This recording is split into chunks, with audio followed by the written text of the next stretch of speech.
본 방송에서 제공하는 투자 정보는 투자 판단에 대한 조언입니다. 방송에서 제공하는 주식의 가치, 가격 상승 및 가격 하락에 대해서는 방송사에서 보장하지 않습니다.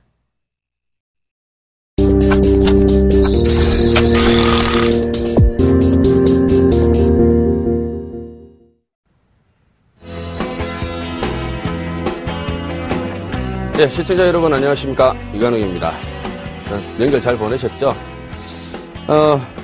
앞으로 또 계속 2015년도 동안 여러분께서 새해 복 많이 받으시기 바랍니다. 자, 그러면은 시간이 없으니까 바로 시황하고 그 다음에 교육 강의 들어가도록 하겠습니다. 자, 먼저 시황을 보시게 되면요, 오늘은 조금 이제 그 시장이 거래소와 코스닥의 움직임이 조금 많이 달랐죠, 그죠? 거래소 같은 경우는 강한 모습이 나타났고, 그 다음에 코스닥 같은 경우는 약한 모습이 나타났습니다. 거래소 같은 경우는 기관과 외국인들의 쌍끌이 매수가 눈에 돋보였죠. 반대로 코스닥 같은 경우는 역시 마찬가지로 외국인과 기관의 매도세가 돋보이는 그런 하루였습니다. 자, 그렇다면은 거래소 시장 같은 경우는 제가 여러분께 말씀드렸던 부분이 있습니다. 앞으로 시장 추세는 괜찮다. 다만 차트를 보시게 되면은 이 구간 있죠. 자, 이 직전 고점과 또는 여기 장기 이평선, 그리고 여기 앞에 직전 고점의 매물대, 이런 구간을 돌파를 하기 위해서는, 이 구간을 돌파를 하기 위해서는 제가 뭔가 반드시 필요하다고 그랬습니다. 특별한 모멘텀이 있어야 이 구간을 강력하게 돌파할 수 있습니다라고 말씀을 드렸습니다. 그게 뭐였냐면은 외국인들의 매수 모멘텀이다라고 말씀을 드렸거든요. 자, 지금 현재 시장이 어떻습니까, 여러분? 지금 현재 시장이 여러분들께서 보셨을 때 외국인들의 수급, 즉 외국인들의 모멘텀이 들어오는가요? 예, 그렇습니다. 외국인들의 모멘텀이 들어오고 있습니다. 보시면은 일자별로 보셨을 때 최근 들어서 매도보다는 오히려 매수세가 더 강해지는 그런 흐름이 나타나고 있습니다. 여기서 시장의 흐름을 보면요, 이제 다음 주, 그러니까 3월 달에 만기가 있습니다. 3월 12일이 만기일인데, 외국인들이 선물을 보시게 되면은, 누적으로 기간별로 보셨을 때요, 만기 이길 이후부터 해가지고, 자, 만기 이길 이후부터 해서, 누적으로 보시면은 지금 현재 28,700개입니다. 28,700개인 이 시장에서, 이제 쿼드러플 위칭이 다가오는데, 외국인들이 이 물량을 그대로 롤오버 시키기가 상당히 어렵다라는 겁니다. 그렇기 때문에 이 시장을 여기서 끌어올리기 위해서는요, 절대적으로 외국인들의 매수 모멘텀이 필요한 시점이었습니다. 그런데 때마침 해외 증시에도 그리스발 악재가 터졌습니다만은 그 부분이 이제 지원 방안이 서서히 수면 위로 드러나면서 조금씩 시장들이 좋아지고, 그 다음에 다우존스라든지 나스닥 같은 경우는 신고가가 나오면서 추세 자체가 상당히 강해지는 그런 흐름이 나타나지 않습니까? 그래서 이 부분은 우리나라 시장도 그대로 따라 가는 그런 모습입니다. 다만 우리나라 시장은 이제 뭐가 문제냐면은 코스닥이 문제죠. 자, 코스닥이 사실상 2월 달에는 그 눌림 조정이나 또는 가격 조정, 즉 횡보를 하는 흐름이 나타났으면은 우리 시장 같은 경우에 오히려 3월 달에 더 강해지는 그런 흐름이 나타날 수가 있었습니다. 그런데 지금 코스닥 시장의 흐름을 보면은 월봉의 흐름을 놓고 보시더라도 지금 장대 양봉이 2개거든요. 추세전환 신호 나오고 나서 그 다음에 양봉이 2개예요. 그리고 나서 이격이 있거든요. 그러면 3월에는 조정이거든요. 즉 주봉의 흐름도 보시죠. 이제 주봉이 보시면은 몸통들이 꼬리 빼고요. 몸통들이 작아지고 그 다음에 윗꼬리도 나오는 반면에 그 다음에 5월선도 월봉의 5월선이 어떻습니까? 오주선이죠. 주봉의 오주선이 어떻습니까? 가파라기보다는 살살 휘는 그런 모양이 나타나고 있죠. 그러니까 조금 흰 그런 모양이 나타나고 있죠. 즉 상승 각도의 흐름이 완만해지고 있다는 겁니다. 상승 각도의 흐름이 완만해지고 있다는 것은 시장이 이제 곧 조정기가 다가왔다. 즉 3월은 어떻게? 조정이다. 이 3월이 조정이 심한 조정이냐 약한 조정이냐 그 차이지 조정은 조정입니다. 그러니까 가격 조정을 받고 가든 아니면은 그냥 가든 알 수가 없지만 3월 초순까지 이 시장은 강세 유지를 시키려고 할 겁니다. 그 이후에 시장은 오주선을 살짝 이탈하면서 변동성이 생길 거예요. 그 변동성은 저는 어디까지 보냐면은 여기까지 봅니다. 그 변동성을 여기 586포인트, 그 다음에 588포인트. 여기가 강력한 지지 라인입니다. 그러니까 여기는 가격 조정의 클라이막스 자리다. 가격 조정의 클라이막스 자리고, 이 자리를 이탈하게 되면은 이 조정은 어디까지 가냐면은 4월 초 중순까지 갑니다. 그런데 만약에 이 자리를 지켜준다면은 3월 달로 조정이 마무리될 수가 있어요. 그래서 3월은 조정 이후에 그 다음에 4월에 다시 강세를 보이는 그런 시장의 흐름이 전개될 가능성이 크다라는 점. 요 점을 조금 참고를 하시고요. 많이 올라왔어요. 바닥권에서 추세 전환 신호가 나타나고 나서, 자, 바닥권에서 여기서부터가 추세 전환 신호가 나타났거든요. 여기서부터 지금까지, 자, 어제까지 해가지고 42캔들입니다. 그러니까 보편적으로 그 상승 파동이든 하락 파동이든 한번 그 파동의 흐름이 자리를 잡았을 때 평균적으로 33거래일이고, 그 다음에 이제, 평균적으로 33거래일이고, 그 다음에 많이 그러니까 많이, 연결이 됐을 때는 보통 42거래일까지는 연결이 됩니다. 그러니까 거의 42거래일이, 움직이고, 상승적으로 움직이고, 그 다음에 오늘 강하게 조정을 받는 자리가 나타났죠. 그죠? 그러니까 오늘의 변곡점의 기준이 될 수가 있고, 오늘의 고점을 돌파하기 전까지는 오늘은 변곡점의 기준이다. 즉 오늘의 고점을 돌파를 못하게 된다면은 시장은 조정이다. 이렇게 보시면 됩니다. 조금 길면은 52일에서 56일까지도 움직이는데요. 더 길면은 그런 경우는 굉장히 예외적이고요. 지금은 이제 코스닥 같은 경우는 거의 조정 구간이 다 됐다. 이렇게 보시면 될 것 같습니다. 그래서 지금은 코스닥 종목적으로는 여러분들께서 고점에서 따라잡지 말아라. 고점에서 따라잡으면은 100% 물린다라고 보시면 되겠습니다. 자, 여기까지 시황이었고요. 자, 그러면 저하고 지금부터 해서 이관욱의 주식 초보 탈출기 시작하도록 하겠고요. 자, 그 전에 종목 AS 잠시만 하도록 하겠습니다. 자, 대우조선의 향이었죠. 자, 대우조선의 향이었는데 최근에 이제 그 거래소 시장이 서서히 살아나고 있습니다. 그죠? 자, 그 와중에 대우조선의 향이 제가 말씀드리고 난 2월 9일 날 말씀을 드렸었는데 조정이 나왔죠. 그죠? 조정이 나오고 매수 영역에 들어왔습니다. 그러니까 제가 여러분들께 항상 매수 영역에서 사시라고, 그러니까 조정 나왔을 때 사시라고 제가 매수가 단가를 낮춰드리는 거거든요. 높이 사면 여러분들 100% 물리니까요. 그래서 이제 지금 매수 영역에 들어왔고, 지금, 소폭 오르면서, 지금, 소폭 오른 상태인데, 지금, 어느 정도 올라왔다가 횡보를 하고 있죠. 그죠? 횡보를 하고 있는데, 얘는 지금 여기 이 자리입니다. 19,500원. 19,500원 자리만 돌파를 하게 되면요. 상당히 안정적인 흐름으로 바뀌고요. 그 다음에 주봉, 월봉이, 가격 조정 이후에, 그러니까 눌림 조정이죠. 눌림 조정, 가격 조정 받고, 그 다음에 반등 시도하고, 그 다음 월봉 오시면 아래꼬리 계속 달죠? 이게 다음 달에 또 상승입니다. 그러니까 지금 매수하셨던 분들은 지금 파는 게 아니고요. 길게 가지고 가세요. 직전 고점 돌파한다고 보시고요. 자, 여기 보시면은 이 직전 고점과 그럼 여기 직전 고점은 돌파할 가능성이 높다라고 보시면 돼요. 그러니까 이 고점을 돌파를 하게 되면은 조금 더 길게 보유하고 가셔도 크게 문제는 없습니다.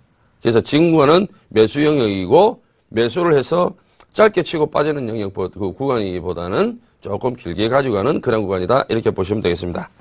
자, 그러면 본격적으로 저와 같이 주식 초보 탈출기 시작해 보도록 하겠습니다.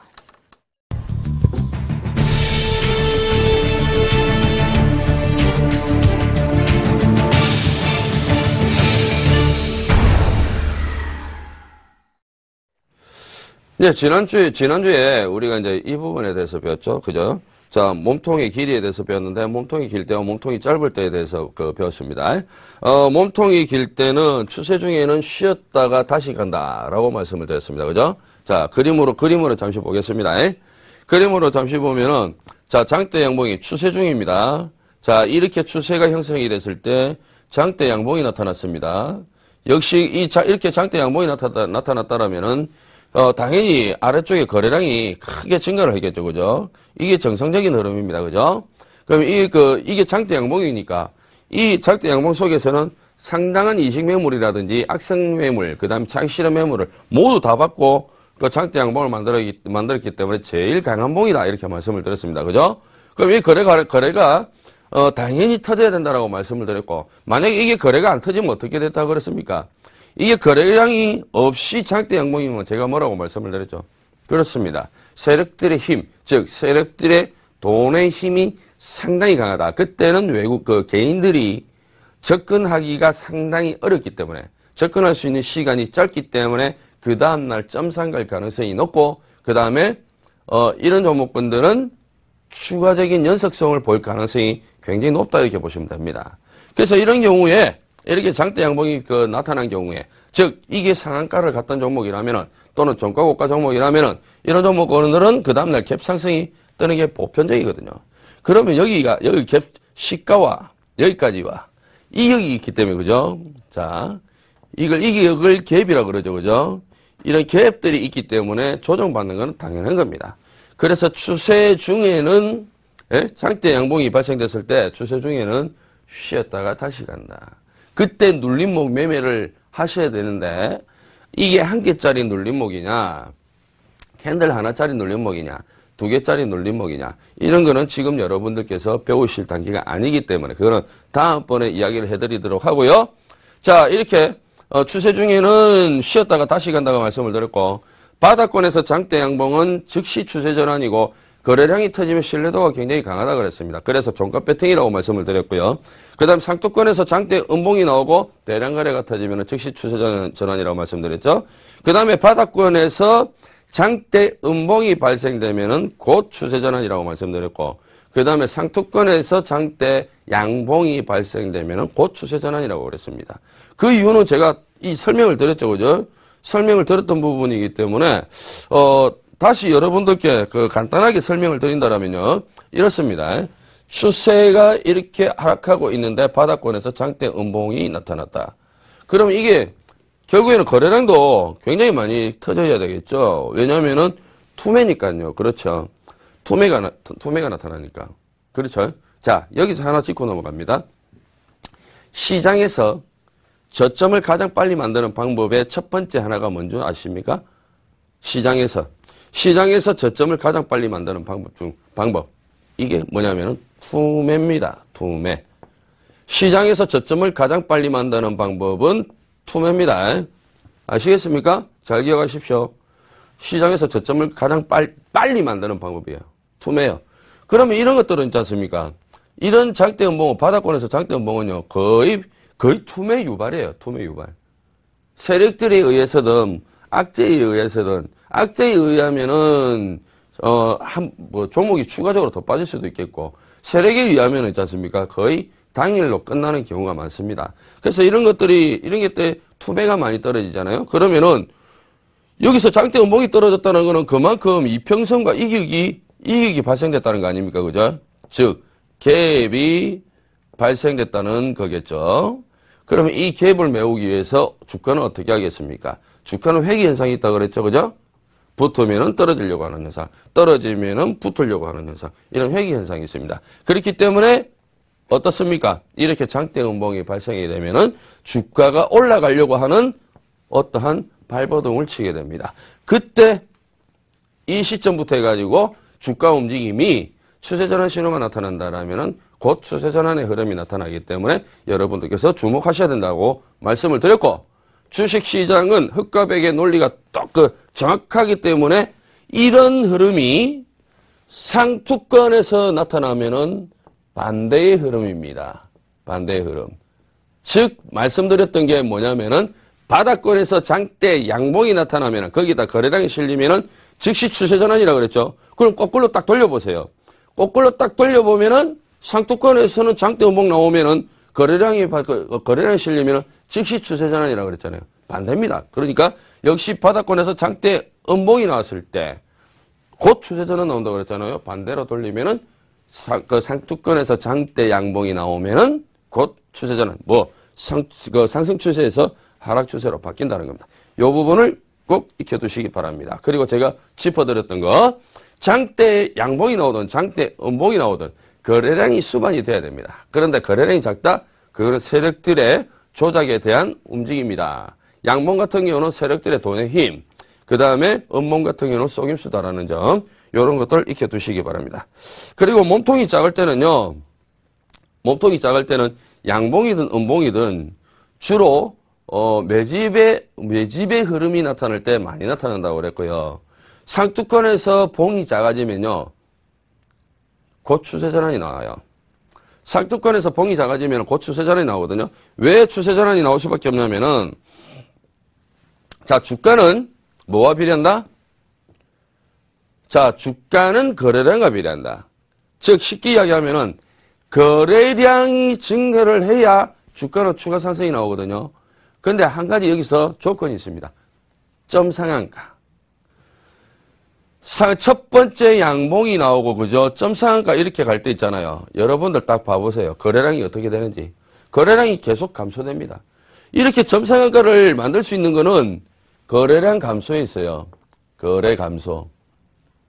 예? 거래량 감소에 있습니다. 이렇게 있잖아요. 자, 이렇게 점상이 가려면은 거래량 감소가 나타나야 돼요. 거래량이 증가하면서 점상 가는 경우는 없습니다.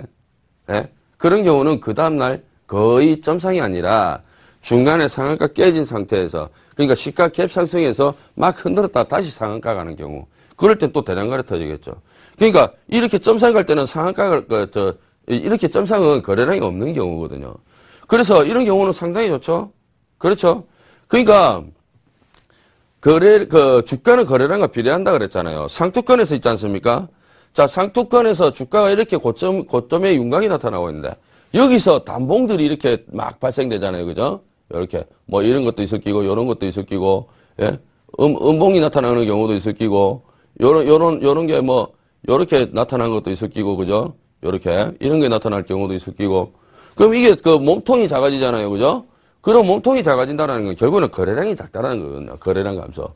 거래 감소. 그러면은 결국 이겁니다. 뭐냐면은 상투권에서는 거래량이 감소되잖아요. 주가가 못 올라갑니다. 올라간다고 하더라도 잠시 올라갔다가 빠져요.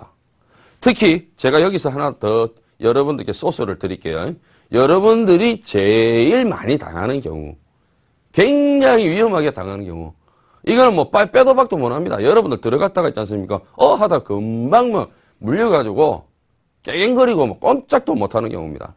자, 여기 고점이 있습니다. 그죠? 이렇게 고점이 있어요. 그리고 주가가 조정이 나서 다시 우상향을 합니다. 그럼 여러분들 어떻습니까? 여러분들 매매하는 방식이 전문가님들이 이걸 가르쳐 드리죠. 그죠? 자, 뭐요? 직전 고점 돌파 시 매수. 자, 직전 고점 돌파 시. 자, 직전 고점 돌파.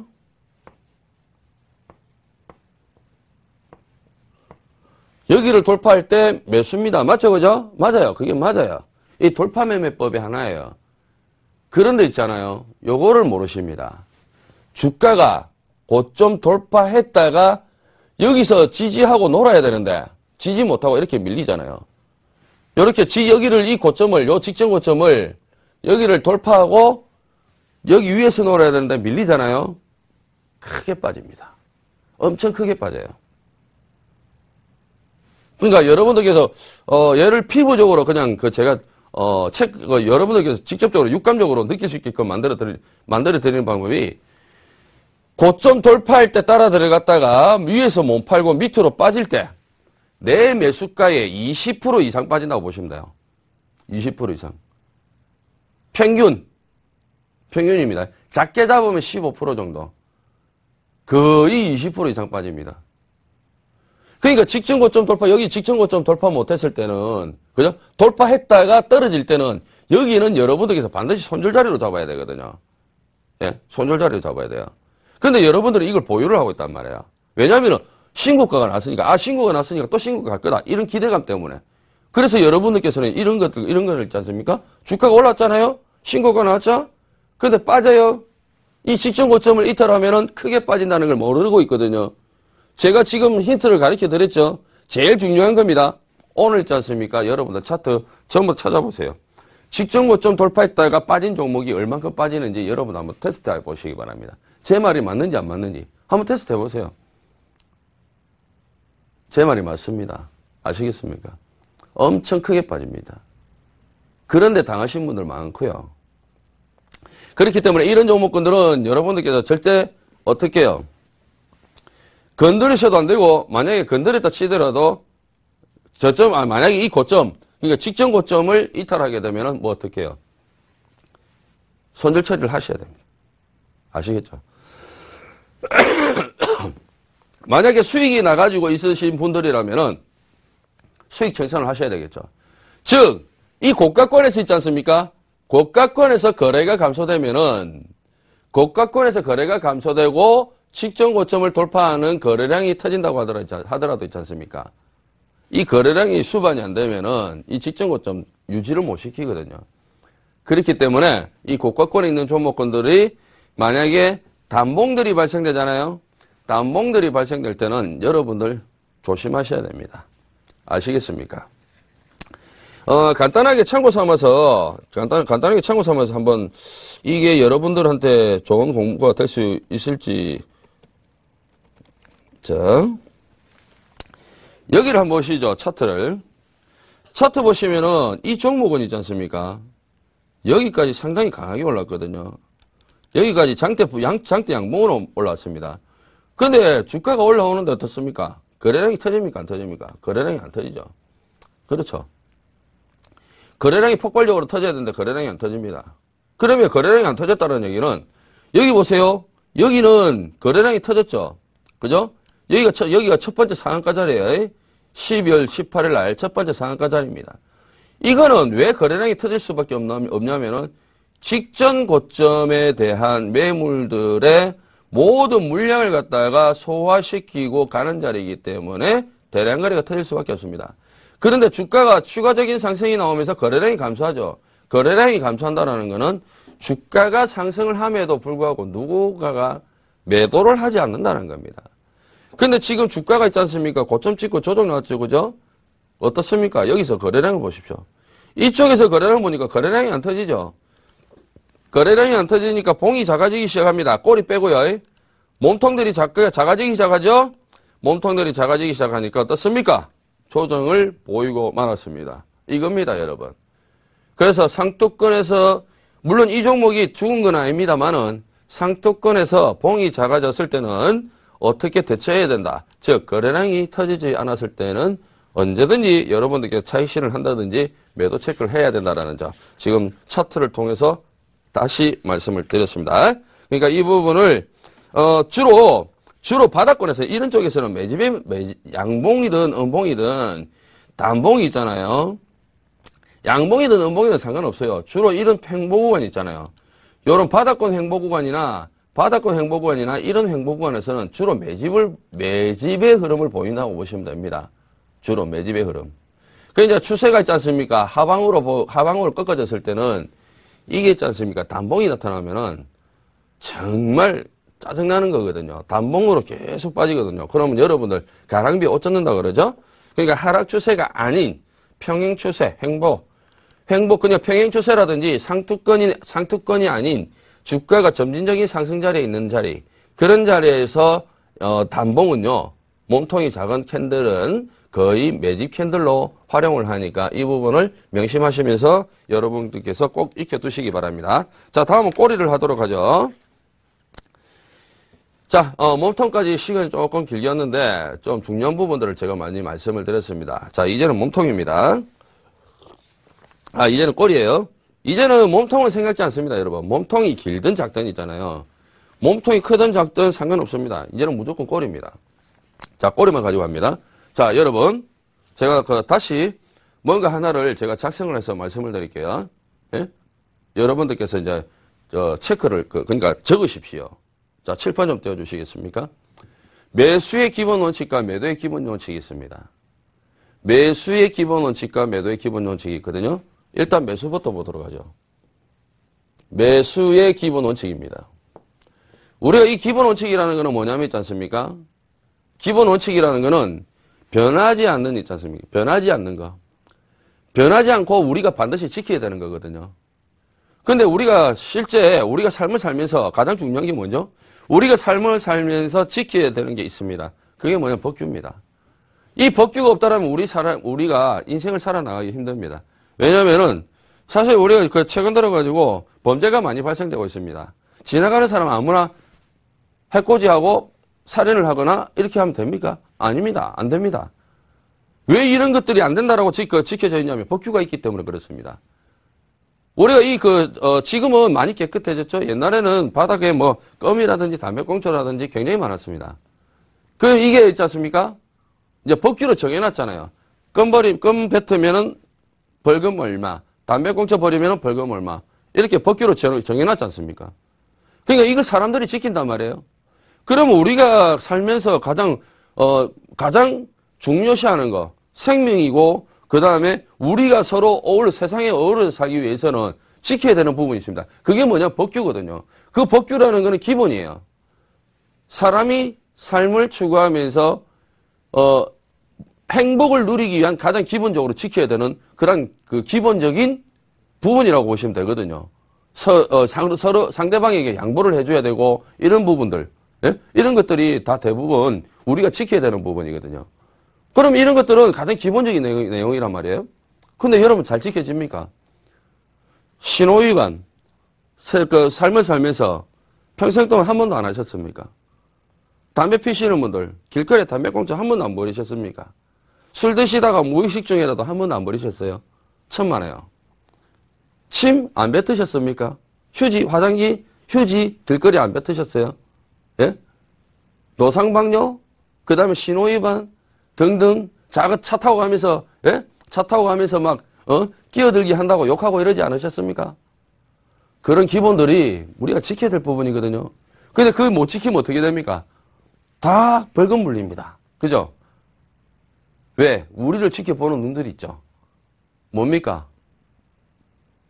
우리를 지켜주기 위한 지팡이들이죠. 경찰들입니다.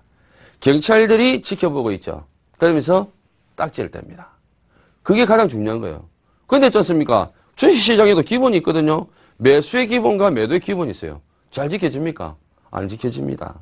지켜지시는 분들은 수익을 내는데 못 지키시는 분은 수익을 못 내요. 그게 주식시장입니다. 그러니까 만약에 예를 들어가지고 우리가 이 법규가 있지 않습니까? 진짜 무의식 중에 어느 누구라도 지킬 수 있는 거라면은 그 법규에 왜 벌금을 물리겠습니까? 지키기 어려운 거니까, 그죠? 지키기 어려운 거니까 벌금을 물리지 않겠습니까? 주식시장도 마찬가지입니다. 내가 기본만 지키면 되거든요. 기본 원칙을 지키면 되는데 그 기본 원칙을 못 지키기 때문에 어떻게 됩니까? 손해를 보는 거거든요. 그렇지 않습니까? 자, 매수의 기본 뭡니까? 매수의 가장 기본 뭐예요? 저점 지지시 매수 아닙니까? 저점 지지시? 예? 자, 매수의 가장 기본이 저점 지지시입니다.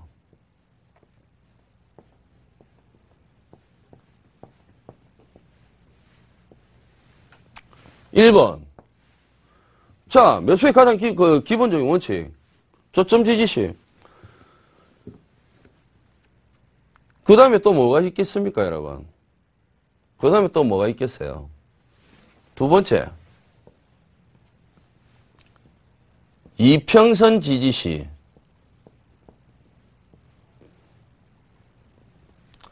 자, 이평선 지지시. 되겠습니까? 자, 세 번째. 또 뭐가 있겠죠? 매물대. 매물대. 자, 매물대. 네 번째는 뭐가 있겠습니까? 자, 여기까지는 지지였죠, 그죠? 자, 여기까지는 지지였습니다. 그렇죠? 맞죠, 그죠? 나머지는 뭐예요? 돌파시입니다. 돌파시. 이평선 돌파시. 매물대 돌파시. 매수입니다. 또는 고점 돌파시. 이게 다 기본적인 거예요. 여기까지가. 예? 여기까지가 기본적인 거예요. 지금은 제가 지지시만 말씀을 드렸죠, 그죠? 맞죠, 그죠? 자, 매수인데 지지, 제가 글자를 크게 적는 바람에. 자, 제가 다시 정리를 해드리죠. 자, 매수의 기본 원칙입니다. 자, 매수. 자, 기본 원칙. 1번. 저점. 2번. 이평선. 3번. 매물대. 여기 다 뭐야? 자, 지지시. 그 다음에 네 번째, 뭐야? 네 번째, 이평선. 그 다음에 매물대. 그 다음에 6번, 고점. 이거는 뭐라고요? 돌파시. 이게 다 기본적인 거예요. 이게 다 기본적인 겁니다. 여러분. 우리가 만약에 눌림목 매수한다고 하더라도 저점이 나와야지 눌림목 매수를 하지. 저점이 안 나온 상태에서 그 저점을 지지를 못하는데 우리가 매수 들어가나요? 그렇지는 않습니다. 그러니까 이게 기본적인 거예요. 가장 기본적인 게 이거거든요. 그럼 반대로 매도는요. 매도의 기본 원칙 이탈시입니다. 지지시가 아니라 이탈시. 자, 이탈시. 이탈. 예? 반대말로 하면 돼요. 이거는 매도예요, 요거는. 요거는 지지시는요, 얘는 매수고요. 그죠? 얘는 매도입니다, 매도. 반대로 딱 생각하면 되거든요. 주식을 어렵게 생각하실 필요 없습니다. 제가 지금까지 여러분들께 설명드릴 때 어렵게 설명드린 거 하나도 없습니다. 예? 지금 여기 돌파시라고 그랬잖아요, 그죠? 돌파시가 이게 매수의 기본 원칙이죠. 그죠? 뭐냐면은 이게 돌파 실패시. 돌파 실패시. 요게 뭐냐면은 매도의 기본 원칙입니다. 즉, 이탈시와 실패시. 저점 이탈시. 그렇죠? 이평선 이탈시. 그리고 매물대 이탈시. 이평선 돌파 실패시. 매물대 돌파 실패시. 고점 돌파 실패시. 뭐요? 매도의 기본 원칙입니다. 간단하죠? 매수의 기본 원칙을 반대로 확 뒤집어 버리니까 어떻습니까? 매도의 기본 원칙이 되는 거죠. 근데 이게 기본 원칙이거든요. 이게 기본 원칙인데 여러분 잘 지켜지나요? 천만에요. 안 지켜진단 말입니다. 그래서 주식이 어려운 거예요. 기본을 지키면 되는데 기본을 안 지키기 때문에. 그 기본이라는 게 뭐냐? 예? 원리입니다. 원리. 기법이 아닌 원리. 원리만 알면 되는데 원리를 모르기 때문에 지금까지는 안 지켜졌단 말입니다. 그런 원리를 갖다가 알아야 되겠죠. 그렇죠? 자, 여기까지 매수의 기본 원칙과 매도의 기본 원칙이라고 그랬습니다. 매수의 기본 원칙 6가지, 매도의 기본 원칙 6가지, 총 12가지. 매수의 기본 원칙 첫 번째, 저점 지지시. 이평선 지지시, 매물대 지지시. 다음, 이평선 돌파시, 매물대 돌파시, 고점 돌파시, 매수의 기본 원칙 6가지. 다음, 반대로, 지지시가 아니라 이탈시. 저점 이탈시, 이평선 이탈시, 매물대 이탈시, 매도의 기본 원칙. 그 다음에 이평선 돌파 실패시, 매물대 돌파 실패시, 고점 돌파 실패시 역시 마찬가지로 매도의 기본 원칙 6가지입니다. 외우세요. 간단하잖아요. 어려운 거 아니지 않습니까? 그죠? 외우십시오. 시험에 안 나옵니다. 시험에 뭐 나오거나 뭐 여러분들 근데 이거 굉장히 부담스럽게 생각하시는데 만약에 아마 시험 치면은 많이 틀리실 거예요. 부담스럽게 생각하실 필요 없어요. 뭐가 부담스럽습니까? 그냥 간단한 건데. 반대인데. 지금까지 제가 여러분께 말씀드렸던 거는 바닥권에서 이렇게 됐을 때 고점에서는 이렇게 됩니다. 그 다음에 매수의 관점 요건데 거꾸로 돌리면 매도는 이렇습니다. 이렇게 이야기 드리는 거예요. 맞죠? 그러니까 하나만 알면 뭐요?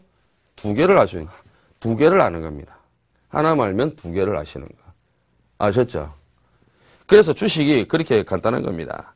자, 다음 보도록 할까요? 이제는 꼬리입니다. 꼬리는 밑꼬리가 있고 그 다음에 윗꼬리가 있잖아요. 그죠? 밑꼬리, 윗꼬리가 있는데 의미부터 한번 보도록 할게요. 의미부터 한번 보도록 하겠는데 자, 밑꼬리, 윗꼬리, 양봉일 경우, 음봉일 경우, 의미만 한번 보도록 하죠. 자, 밑꼬리입니다. 밑꼬리일 때, 그 다음에 윗꼬리일 때. 밑꼬리일 때 추가 상승 가능성이 크다. 즉, 밑에서 끌어올리는 상승의 힘이 강하다는 것이다. 그 다음에 윗꼬리일 때는요, 추세 전환의 확률이 있다. 즉, 고가권에서 매물의 출회로 인해 윗꼬리가 길어지는 것이다. 다음, 음봉일 경우, 매수의 유입은 되고 있으나 조정의 확률도 내포한다.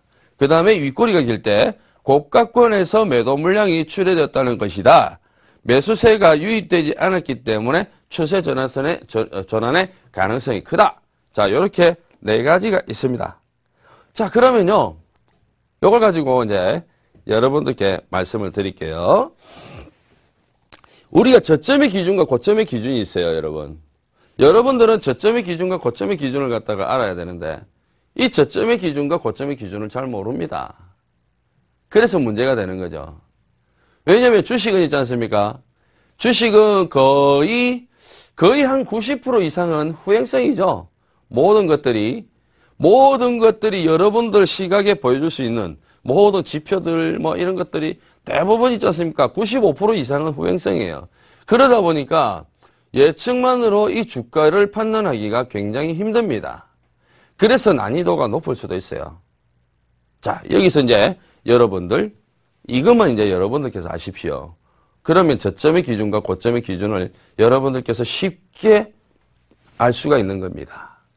지금까지 여러분들께서 어떻게 주식을 배우셨는지는 잘 모르겠습니다.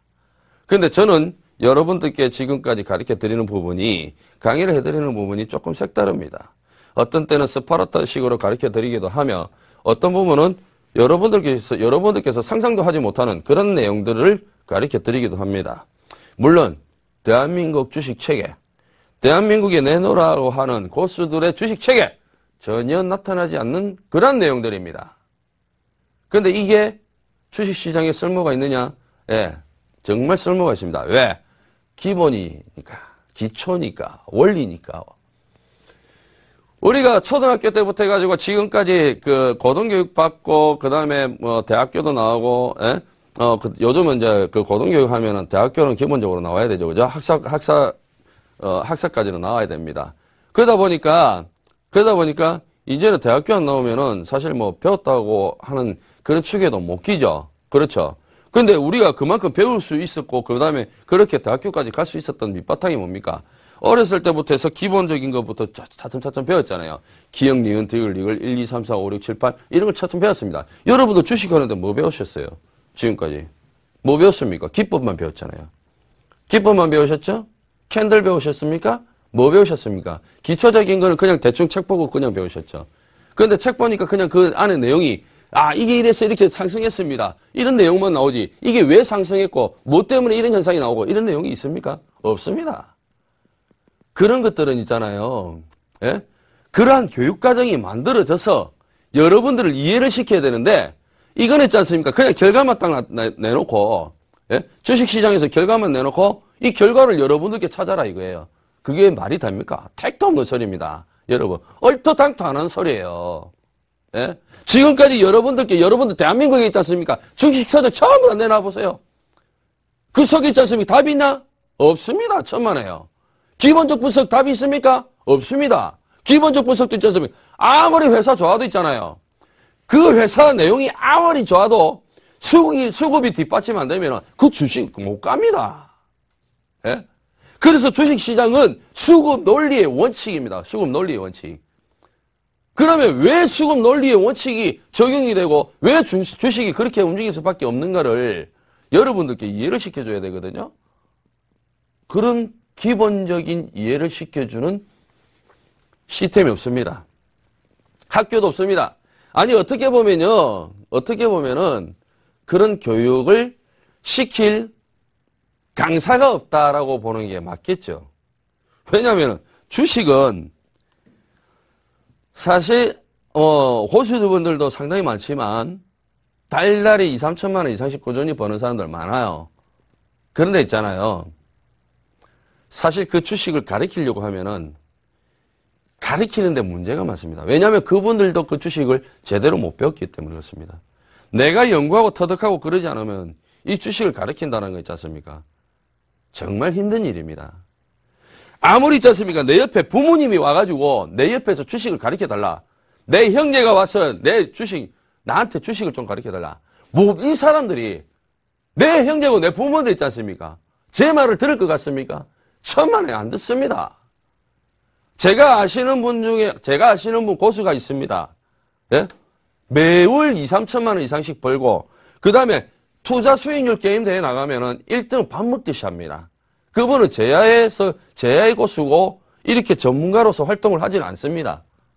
다만, 카페는 운영을 하지만 그분들께 카페로 돈을 받아서 운영을 하지는 않습니다.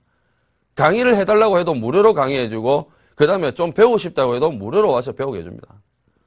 그분들의 가장 기본적인 거는 간단한 건데, 예? 그걸 사람들이 안 지켜서 그렇대요. 그런데 그분들한테 그분이 하는 이야기가, 제가 아무리 달달이 3천만 원, 5천만 원씩 돈을 벌어도 내가 우리 식구들을 갖다가 어떻게 책임지지는 못한다. 그런데 우리 부모님이 나한테 동생 저렇게 놀게 할 거냐. 제발 좀 가서 주식 좀 가르쳐라. 그런데 주식을 가르치려고 한 2, 3개월 앉혀놔 봤대요. 이렇게 좀 해봐라고. 근데 안 되더랍니다. 이게 머리가 안 될 뿐더러 심리 자체가 안 된답니다. 예? 여러분도 있지 않습니까? 지금 TV를 통해 저를 보시는 우리 시청자님들 몇 분이 보시고 계시는지 모르겠지만 여러분들 10분을 똑같이 이 자리에 앉혀놓고 있지 않습니까? 제가 실시간으로 주식을 가르친다고 칩시다. 그 10분이 그걸 다 알아들으실 것 같습니까? 천만입니다. 그러면 그 주식을 다 배워가지고 한 달이고 2달 뒤에 그분들이 다 수익하실 것 같아요? 천만의 말씀 만만의 콩떡입니다. 아닙니다. 그만큼 다릅니다. 그래서 주식이 힘든 거예요. 그런데 이 주식을 기본적으로 밑에서부터 정확하게 가르쳐 주시는 분이 없습니다. 어려우니까. 자기 자신도 가르쳐 주기 어려우니까. 아주 간단합니다, 여러분. 저점의 기준이 뭐냐? 고점의 기준이 뭐냐? 뭔지 아십니까? 예? 저점의 기준은요, 자, 저점의 기준. 아래 꼬리입니다, 아래 꼬리. 아래 꼬리. 그럼 반대로 있잖아요. 고점의 기준. 고점의 기준은 윗꼬리입니다. 윗꼬리. 자, 윗꼬리예요. 물론 때로는 꼬리가 없이 있지 않습니까? 꼬리가 발생되지 않고 저점이 나오기도 하고 꼬리가 발생되지 않고 고점이 나오기도 합니다. 근데 보편적으로는요. 저점의 기준은 아래 꼬리고요. 고점의 기준은 윗꼬리입니다. 그러면은 여러분들께서 이렇게 생각하시겠죠? 아니 꼬리가 여기서 저점이 이렇게 지지를 해주게 되면은 이게 뭡니까? 이게 짝꿍댕이죠. 그죠? 여러분들 배우셨잖아요. 맞죠? 그럼 이렇게 이탈되면 못 잡니까? 이런 이야기가 나오잖아요. 그렇죠? 맞지 않습니까? 근데 이게 주식이 이게 이탈만 됩니까? 여기서 이게 이탈만 돼요? 아니잖아요. 다시 돌파하잖아요. 그러면은 여기서 이탈하기 전까지는 여기를 이탈하기 전까지는 저점의 기준이 어디입니까? 여기가 저점의 기준 아닙니까? 여기가 기준 아닙니까? 1번. 맞죠? 그러면 우리가 이 종목을 매수를 할 때 기본적으로 지켜야 되는 게 뭐예요? 저점 지지시 매수잖아요. 맞죠? 그러면 여기가 지지가 되어야지만, 이 자리가 지지가 되어야지만, 왜? 여기가 기준이니까. 여기가 지지가 되어야 매수가 되는 거 아닙니까? 그렇지 않습니까? 그런데 만약에 지지가 안 되고 이탈됐다. 그럼 이게 매수 관점입니까? 매수 관점 아닙니다. 아니라고요. 그럼 이탈됐다가 다시 돌파했어요. 그러면은 여기 매수의 기준이 여기에서 여기로 매수의 기준이 아니라 저점의 기준이 여기에서 여기로 바뀐 거 아닙니까? 여기가 저점이었는데 여기에서 여기로 바뀌어버린 거잖아요. 맞지 않습니까? 그런데 다만 여기서 이제 그 저점을 돌파를 했으니까 이 저점을 지켜줬다라는 거죠. 그렇지 않습니까? 이탈했다가 딱 돌파를 했으니까 저점은 지켜줬다는 거죠. 다만 저점의 기준이 이쪽으로 바뀐 거예요. 고점도 마찬가지입니다. 반대입니다. 고점은 반대예요.